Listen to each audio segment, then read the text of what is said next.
So we met before college started.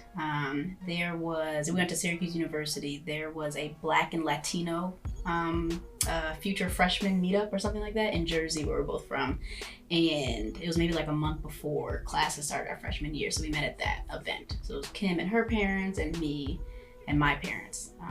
And that was the start of everything. I have 3 children, 2 boys. Tes is the youngest. They're all 7 years apart. And I pretty much raised them as a single parent. So I remember Ayanna was very outgoing. And I think that was really helpful because I was not that way and we were just starting college. And it almost didn't feel like she was so outgoing. It didn't feel like I had a choice. It was like, oh, we're friends. Like, we're from New Jersey. Like, we're going to college together. So, like, we're friends. And that's we've never talked about that. It's funny because I in the subconscious choosing of Kim, I think it was because you were not as like extroverted as I was. Like you were, I think you tend to be more muted than I am. And that was a good balance for me. But it was also we're going to New York for school and we're Jersey girls and we're Black Jersey girls. So we gonna figure this out. We are together now. Like I chose you as my friend and we're going to college together, even if it was just a few weeks literally before classes started. So it's not one particular instance, but we lived together on South Campus and it's like apartment style housing. And that was probably like the thing that really brought us together. Freshman year, we were in different places. And then, was it sophomore year? No, we lived together junior year and senior year. Junior year and senior year, okay. I live in what's called. Yeah. Yeah. Okay, so junior year and senior year is when we moved in together. And I think that brought us to a different level because we just, we would party together, but then we would also like chill really hard together. And I think the chilling is where our friendship really developed, like Lifetime movies and like pineapple and pepperoni pizza. Like that was our Sundays. So I think that whole phase really strengthened our relationship.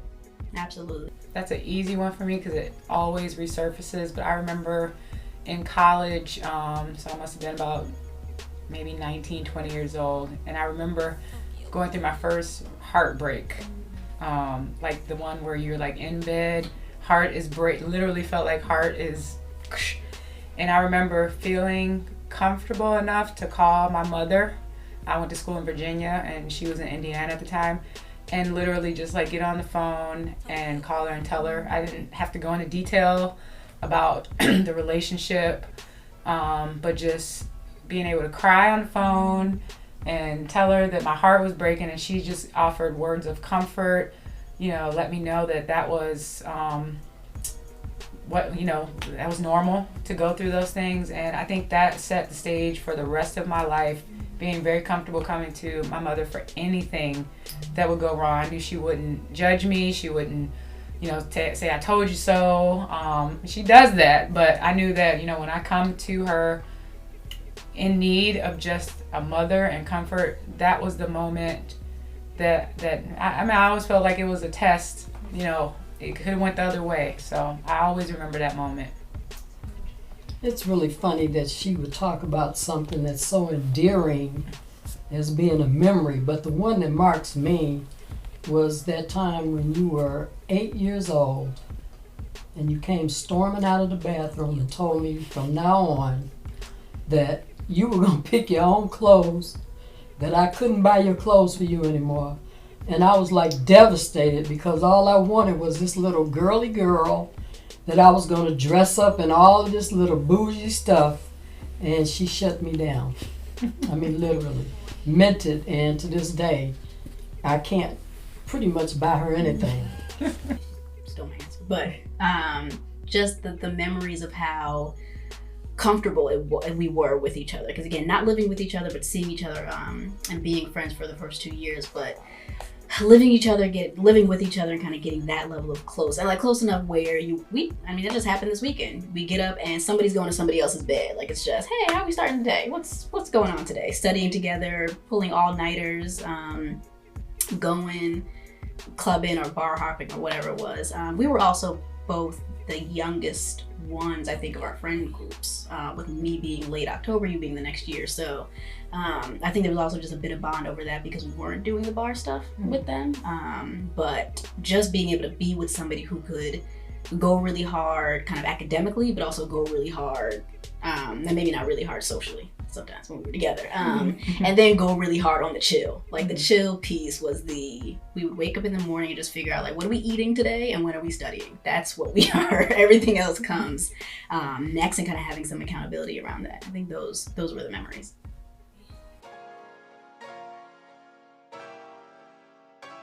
I have learned that it is, and I only recently learned this through Kim, but I learned that it's actually okay to be vulnerable. Like it's okay to not have everything together. That it's okay to talk about things enough to kind of get things together, or just be able to kind of reach out and say, nope, I ain't got it today, and like I just want to tell you that, and we'll go back on about our business. But I think one, in terms of us seeing that of each other in college, but even as we've gotten older and into our respective fields, still being able to kind of tap in to those moments, I think that's made it easier for me to do that elsewhere in my life, practicing through Kim or with Kim.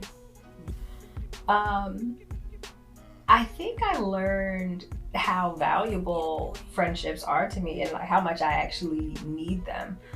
So I'm an only child, and I think that I just was kind of going through life as though friends were this extra thing. And I just think that I was like, yeah, I can have some friends, but if I didn't, I'm fine. I should be able to handle everything on my own. And just realizing like that's not how this goes. Like it's much better with friends, and you need them. So I think Ayanna just always being there and always just like checking in. She's a person that's very good about checking in with you and like keeping the friendship going. Was really helpful for me to just realize like the importance of friendship and what it can look like in a just really supported relationship. The other thing is I had some friendships that, were kind of like mean girlish. And she was not that at all. Like, she was not that at all.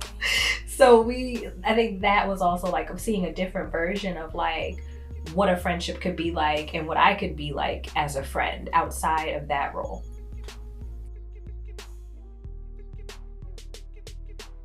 For me, it's even though Tes is married now, and she's married to like a terrific guy. Like if I prayed and asked God to give her a partner, it would be her husband, Malik Marshall. But it's hard. It was hard to let other people in because it was always us against the whole world. So, I would say that would be my answer to that question. How our family dynamic impacts our relationship. I would definitely say, as she mentioned, my brothers are older than me. And we all were in different time frames in our lives growing up. So we all had a different mother, which was the same mother. So I think our family dynamic of having a single mother, I always tell people I was there when she went through going to college in her 30s. I was there when we made most of the bigger moves.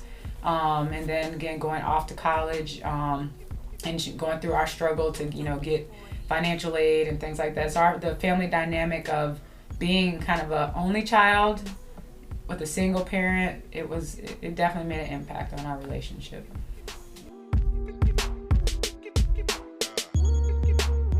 I had to forgive you when you had a hard time understanding that I was different from you, and I never although we have a lot of similar characteristics, and I know I am my mother's child, I can't deny it when I speak, when I act, but there's been times when I didn't feel like you understood the differences we had, and you could say some harsh things, but I just forgave you, and you always have come around to see, okay, I appreciate you for who you are, even though it's not like me, and I think that we both learned and grown to appreciate our differences.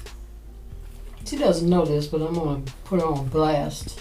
Hey, it was this Christmas that just passed because her and her husband gave me a Christmas card that was beautiful. Absolutely beautiful, but it turned out it was the same card that they gave me the year before. And she knows how I am about cards. And so she looked at her husband and chastised him for the error. And it hurt my feelings because he shouldn't have been buying her mama a Christmas card. And so I was really upset about it, but then I just forgave her and said, you know, she's this busy race director, true grit, beast mode woman. And so maybe she just didn't have time this year to go get her mom a Christmas card, but I was going to tell her, don't ever let that happen again. Let that happen again. And it taps into the last question, I had to forgive Kim for being that friend who won't let me not answer questions. It was when I was in graduate school, so I was in Chicago, and I was in a pretty bad relationship, and Kim, I think you asked me something pretty direct about what was going on. You said something to me that I was just not here for. And I think I stopped talking to you for a while, like months, maybe like longer than that. And I had to do my own work, not like with you or talking to you about it, but I had to do my own work around like that's what Kim is supposed to do. Because she had asked me this question, and I wasn't ready to answer it, but two, I was also feeling a lot of shame about what the answer was, and Kim wanted to talk about it, and I did not want to talk about it ever. And she had said something along the lines of, we're not gonna have this conversation, I'm not gonna ask this question. Like, it's not, so I know you're trying to do like whatever it is, but we're not going to move to the next topic until this part happens. And I was like, okay, we're just not gonna talk then, because if we can't have this conversation without that piece, then we're just taking a break right now. And it took me a while to forgive, not because I was like really mad at you for a long time, but it took me a while to forgive. I think one, I had to figure out the relationship itself and get out of it. And then it was just like, oh, that's what she's supposed to do. She wasn't doing it to like shame me or judge me or to corner me, but she was actually doing that so that I could say something out loud that clearly I wasn't saying or kind of attending to. So I'm pretty sure that took me a while to kind of wrap myself back around to forgive you, even if I wasn't like, we weren't beefing, like it wasn't like that, but yeah. Yeah. No, and I remember that, like when we just, it's like, oh, okay, we're on a break. Yep. Yeah. Okay.